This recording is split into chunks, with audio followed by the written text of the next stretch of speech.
চট্টগ্রামের বাকলিয়ায় গুলিবিদ্ধ হয়ে চট্টগ্রাম মেডিকেল কলেজ ভর্তি হয়েছেন আরও ৮ জন। এ নিয়ে বিস্তারিত জানাতে চট্টগ্রাম মেডিকেল কলেজ থেকে যুক্ত হচ্ছেন ফয়সাল করিম। ফয়সাল, আপনি তো এই মুহূর্তে হাসপাতালে আছেন, গুলিবিদ্ধের সবশেষ অবস্থা আমাদের জানাবেন, আর যুবদল কর্মী নিহতের ঘটনায় কোনো মামলা এখনো পর্যন্ত হয়েছে কিনা জানাবেন।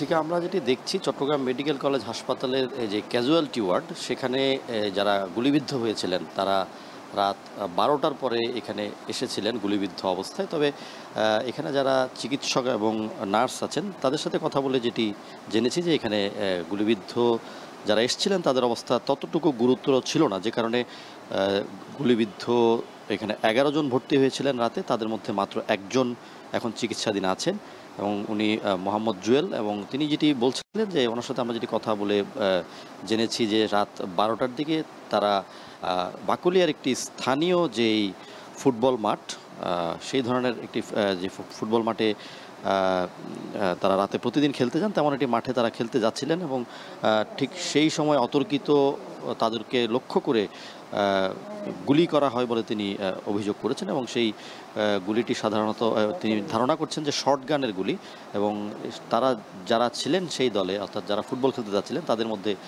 অতর্কিত এই গুলির যেই গুলি, সেটি কিন্তু তাদেরকে অনেককেই গুলিবিদ্ধ করেছিল। কিন্তু এই গুলিবিদ্ধ অবস্থায় যারা এসেছিলেন তাদের অবস্থা ততটুকু গুরুতর নয়। এবং এখানে যিনি নিহত এসেছিলেন অর্থাৎ মোহাম্মদ সাজ্জাদ, তিনি যুবদলের একজন কর্মী, আমরা প্রাথমিকভাবে নিশ্চিত হতে পেরেছি। তবে পুলিশ কিন্তু এখনও এই ব্যাপারে নিশ্চিত করে কিছু বলতে পারেনি। আমরা যেটি জেনেছি যে মূলত ডাক্তার শাহাদাত হোসেন, যিনি চট্টগ্রামের মেয়র, তার পোস্টার লাগানোকে কেন্দ্র করে গতকালকে একটি বাকবিতণ্ডার ঘটনা ঘটে এই বাকলিয়া এলাকায়। এবং এই বাকলিয়া এলাকাটি মূলত চট্টগ্রামের বিএনপির জন্য একটি শক্ত ঘাঁটি, সেই ধরনের একটি এলাকায় আমরা এর আগেও গত রমজানে রোজার সময় একটি হত্যাকাণ্ডের ঘটনা দেখেছি, সেটিও গভীর রাতে হয়েছিল।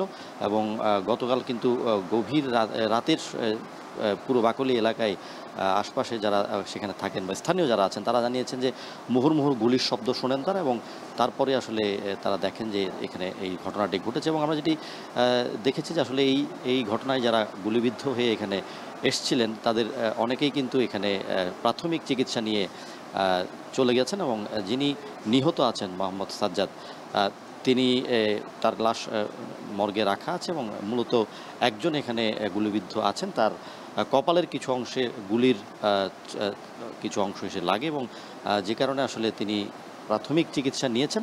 এবং চিকিৎসক জানিয়েছেন যে যারা এখানে চিকিৎসা নিয়েছিলেন তাদের কেউ আশঙ্কাজনক নয়, এবং যিনি ভর্তি আছেন তিনিও মূলত তার অবস্থা ততটুকু গুরুতর নয়।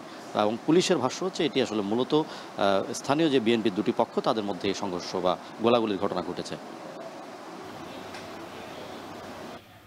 চট্টগ্রাম থেকে যুক্ত ছিলেন ফয়সাল করিম, জানাচ্ছিলেন সেখানকার সবশেষ তথ্য।